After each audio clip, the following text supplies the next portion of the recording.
Hi guys, ഇന്ന് ഞാൻ വന്നേക്കുന്നത് ചെറിയ വീഡിയോ ആയിട്ടാണ് കേട്ടോ. ഇതിപ്പോൾ നമ്മൾ തണ്ണീർമുക്കം പണ്ടേ പോവാണേ, ചെറിയൊരു ചായ വാലയെന്ന ചെറിയ ടീ കുടിക്കാൻ വേണ്ടി കേട്ടോ. ഈ വീഡിയോയുടെ ചെറിയ ചെറിയ വീഡിയോസൊക്കെ ഞാൻ യൂട്യൂബിൽ ചെറിയ ഷോർട്സിൽ ഇട്ടിട്ടുണ്ട് കേട്ടോ. ആരെങ്കിലും കാണാനുണ്ട് ജസ്റ്റ് ഒന്ന് കാണണേ. ഇപ്പം ഞങ്ങൾ ഫാമിലി ആയിട്ടോ വന്നേക്കട്ടെ. പിന്നെ ഞങ്ങളുടെ ഒരു കസിൻ കുട്ടി കൂടി ഉണ്ടായിരുന്നു കേട്ടോ, അവളെയും കൂടി കൊണ്ടുവന്നു. അവൾക്കും വന്നോന്ന് പറഞ്ഞതുകൊണ്ട് അങ്ങനെ ചുമ്മാ ഞങ്ങളെല്ലാവരും കൂടി വന്നതാണ്. അത്യാവശ്യം തിരക്കുണ്ടായിരുന്നു കേട്ടോ. പിന്നെ കോട്ടയം പോകുന്ന ആരെങ്കിലും ഉണ്ടെങ്കിൽ ജസ്റ്റ് ഈ ഷോപ്പൊന്ന് വിസിറ്റ് ചെയ്യുക. അത്യാവശ്യം നല്ല ഷോപ്പാണ്. അത്യാവശ്യം സമാധാനത്തിൽ ചായ കുടിക്കാൻ പറ്റുന്ന ഒരു ടീ ഷോപ്പായിട്ടാണ് എനിക്ക് തോന്നിയത് കേട്ടോ. ഇമ്മൂസ് ജസ്റ്റ് വിട്ടു കൊടുത്തല്ലോ കേട്ടോ, മൊത്തം കറങ്ങിയടഞ്ഞ് നടക്കുവാണ്. വീഡിയോയ്ക്കൊക്കെ പോസ് ചെയ്യാൻ പറഞ്ഞിട്ട് പുള്ളി പോസ് ചെയ്യുന്നൊന്നും ഉണ്ടായിരുന്നില്ല. ഇതിപ്പോൾ അവിടെ കുറേ ലൈറ്റിംഗ് ഒക്കെ ഉണ്ട് കേട്ടോ. അതിൽ തൊടണമെന്നൊക്കെ പറഞ്ഞ് പുള്ളി ഭയങ്കര ബഹളമായിരുന്നു. പക്ഷേ ഞാൻ തൊടിയിച്ചൊന്നുമില്ല കേട്ടോ, ചുമ്മാ പറ്റിക്കുകയാണ് തൊടാന്നൊക്കെ പറഞ്ഞ്.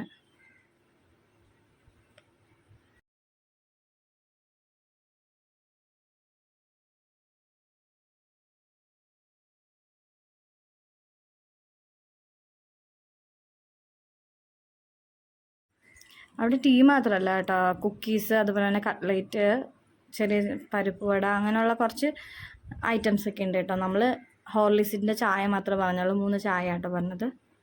അത്യാവശ്യം നല്ല ടേസ്റ്റി ചായ ആയിരുന്നു കേട്ടോ, എനിക്ക് ഭയങ്കരമായിട്ട് ഇഷ്ടപ്പെട്ടു. നല്ല ചൂടും കാറ്റും അന്തസ്. പിന്നെ മെയിനായിട്ടുള്ള കാര്യം, ആ ഷോപ്പിൽ 3 ചെറിയ പയ്യന്മാരാട്ടോ നിൽക്കുന്നത്. അവർ ഭയങ്കര സ്പീഡിലാണ് ടീ ഒക്കെ ഉണ്ടാക്കണം കേട്ടോ. നമ്മൾ പറഞ്ഞ് ഒരു 10-15 മിനിറ്റ് കൊണ്ട് നമുക്ക് ആ ടീ ഉണ്ടാക്കി തരുന്നുണ്ട്. അതുപോലെ തന്നെ അടുത്ത ഓർഡർ കിട്ടുന്നു, അവരടുത്ത ഇത് ചെയ്യുന്നുണ്ട്. അത്യാവശ്യം സ്പീഡുണ്ട്. പിന്നെ അതുപോലെ അവരുടെ പെരുമാറ്റം അത്യാവശ്യം കുഴപ്പമില്ല കേട്ടോ. നമ്മളവിടെ ഇരുന്ന് സാവധാനം കുടിച്ച് പതുക്കെ പോയാൽ മതി. അല്ലാതെ അവർ ഇങ്ങനെ നമ്മൾ ആളുകൾ വന്നനുസരിച്ച് നമുക്കവിടെ നിന്ന് എണീറ്റ് കൊടുക്കേണ്ട ആവശ്യമില്ലേ, എപ്പോഴെങ്കിലും എണീറ്റാൽ മതി കേട്ടോ. അതുപോലെ തന്നെ ഈ ഷോപ്പിലെ മെയിൻ ഹൈലൈറ്റ് ആയിട്ടുള്ളൊരു ചായയാണ് മസാല ചായ കേട്ടോ. അത്യാവശ്യം നല്ല ചായയാണ്. പക്ഷെ പേഴ്സണലി എനിക്ക് മസാല ചായ ഇഷ്ടമല്ല കേട്ടോ. എനിക്ക് അതിൻ്റെ ഫ്ലേവർ ഇഷ്ടമല്ല. പക്ഷെ അതുപോലെ തന്നെ ഒത്തിരി ആൾക്കാർ മസാല ചായ ഇഷ്ടമുള്ള ആൾക്കാരുണ്ട് കേട്ടോ. ഇവിടെ കൂടുതലും ഐ തിങ്ക് ഓർഡർ ചെയ്യണത് മസാല ചായയും തോന്നുന്നു. ഞങ്ങൾ ഹോർലിക്സ് ചായ പറഞ്ഞുകൊണ്ടിരുന്നപ്പോൾ അവർക്ക് കുറേ ഓർഡർ കിട്ടിയത് എല്ലാം മസാല ചായ ആയിരുന്നു കേട്ടോ. അപ്പം അതുകൊണ്ട് അത്യാവശ്യം അവിടുത്തെ ഹൈലൈറ്റ് മസാല ചായ ആണെന്നാണ് എനിക്ക് തോന്നിയത്. ഞങ്ങൾ പക്ഷേ നോർമൽ ചായ കേട്ടോ മേടിച്ചത്. പിന്നെ അത്യാവശ്യം അവിടെ ആൾക്കാരൊക്കെ ഉണ്ടായിരുന്നു കണ്ടോ, ഒത്തിരി ആൾക്കാരൊക്കെ ഉണ്ടായിരുന്നു. പിന്നെ ഞങ്ങൾ വേഗം പോകാമെന്ന് കരുതിയത് ഒരു മഴയുടെ ഒരു കോള് പോലെയൊക്കെ ഉണ്ടായിരുന്നു കേട്ടോ. അപ്പോൾ ചിലപ്പോൾ മഴ പെയ്താൽ പ്രശ്നമല്ലേ, അതുകൊണ്ട് ഞങ്ങൾ വേഗം പോകാമെന്നുള്ളൊരു പ്ലാനിലൊക്കെ അങ്ങനെ നിൽക്കുകയാണ് കേട്ടോ.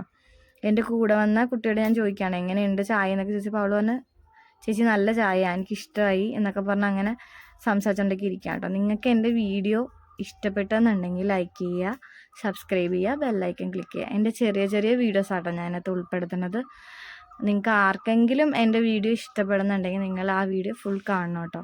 ഫുൾ കണ്ടിട്ട് എന്തെങ്കിലും നെഗറ്റീവായിട്ട് എന്തെങ്കിലും തോന്നിയിട്ടുണ്ടെങ്കിലോ അല്ലെങ്കിൽ എന്തെങ്കിലും പോരായ്മകൾ തോന്നിയിട്ടുണ്ടെങ്കിലോ നിങ്ങൾ എനിക്ക് കമൻറ്റ് വഴി പറയണം കേട്ടോ. അന്നേരം എനിക്ക് അടുത്ത വീഡിയോയിൽ അത് ശരിയാക്കാൻ പറ്റുള്ളൂ കേട്ടോ. നമ്മുടെ വീഡിയോയിൽ എന്തെങ്കിലും തെറ്റുകളൊക്കെ ഉണ്ടാകും കേട്ടോ. അതൊക്കെ നിങ്ങൾ എന്തെങ്കിലും പോരായ്മകൾ ഉണ്ടെന്നുണ്ടെങ്കിൽ നമുക്ക് പറഞ്ഞു തരണം. എന്നാലും നമുക്കത് ഒന്നുകൂടി ശരിയാക്കി നമ്മുടെ വീഡിയോ വീണ്ടും ചെയ്യാൻ പറ്റുള്ളൂ കേട്ടോ. അപ്പോൾ നാളെ പുതിയൊരു വീഡിയോ ആയിട്ട് പുതിയൊരു കണ്ടൻ്റായിട്ട് വീണ്ടും വരാം കേട്ടോ. Okay, bye guys.